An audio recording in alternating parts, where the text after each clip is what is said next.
Hey, thanks for tuning in to Twang and Bang. I've got an ammunition riddle for you. What flies like a bullet and then hits like buckshot? Well, the answer is any one of Lehigh Defense's controlled fracturing rounds. That's the basic idea behind them. They're bullets that once they hit tissue, explode into multiple pieces, giving you multiple wound channels.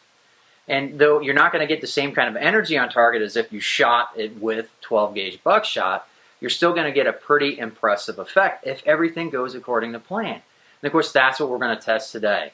Of course, you've already seen a wonderful 3-shot group at 50 yards with this 170 grain controlled fracturing round. Let's take a look at it in more detail as well as test it on ballistic gelatin. And that's what's coming up next on Twang and Bang.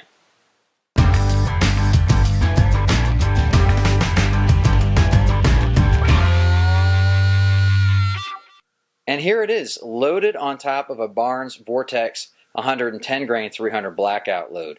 This gives you an idea of the difference in shape and overall length. The shorter overall length of this Lehigh Defense round makes it feed quite easily out of standard AR-15 magazines. I had none of the binding problems that I had using the 200 grain maximum expansion round. But what's really cool about this bullet is that it has in its hollow point this right here, a 17 caliber bullet that acts not only as a sub-projectile, but it also assists in fracturing the petals off of the main bullet. And you can see it pressed into the hollow point here. This bullet is machined out of brass and has 3 petals which break apart, creating each of their own wound channels while the main body of the bullet continues on through the tissue. Let's shoot this into some ballistics gelatin and see what happens.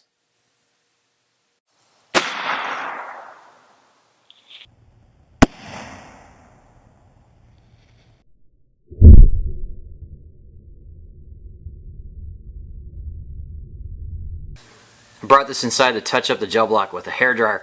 It makes it clearer and easier to see the wound channel from outside. As you can see, the bullet did its job, fracturing the 3 petals off in a perfectly symmetrical wound channel. Off to the far left, you can see the copper of the 17 caliber bullet that's in the payload area. So let's come up and take a look at this wound channel. Now, as you can see, the party started happening about 1 inch into the gel block with a pretty sizable wound opening up about 1.5 inches to 2 inches in, and that's when the petals really started to come off onto their own paths. And they made it 4¼ inches in. The 17 caliber bullet spun around backwards to continue on to about the 8.5 inch mark. And the main bullet made it all the way out to 14.5 inches. If I line it up right, you can see how I measured that. Here we are looking at the wound channel coming at us, the 3 different petals, spaced out at 4 inches from the top left to the top right, 3.5 inches from the top right to the bottom. 2 of the petals weighed in at 13.8 grains, and this petal weighed in at 14.1.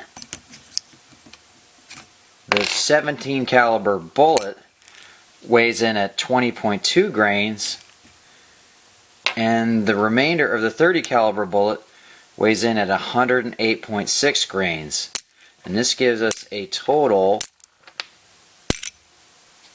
of 170.1 grains, which is the nominal weight of the bullet and payload combined before it's shot out of the barrel. I think this gives us an opportunity to talk about the difference between ballistics gelatin and real-world tests.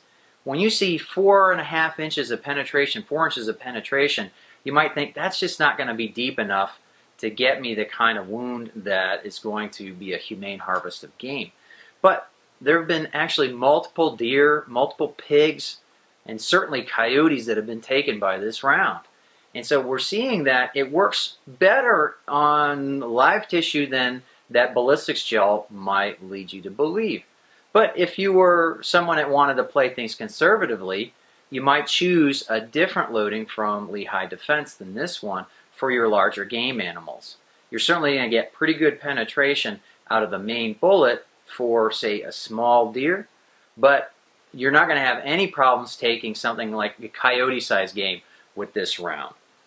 If you want to learn more about Lehigh Defense and the various control fracturing rounds that they offer, be sure to click the link in the video description below. If you like this video, please, now more than ever, YouTube needs to know that you enjoy firearms-related videos. Click the like button. Be sure to subscribe so you can catch my other videos on bows, guns, and other cool things. I really appreciate you watching Twang and Bang, and I hope to see you next time.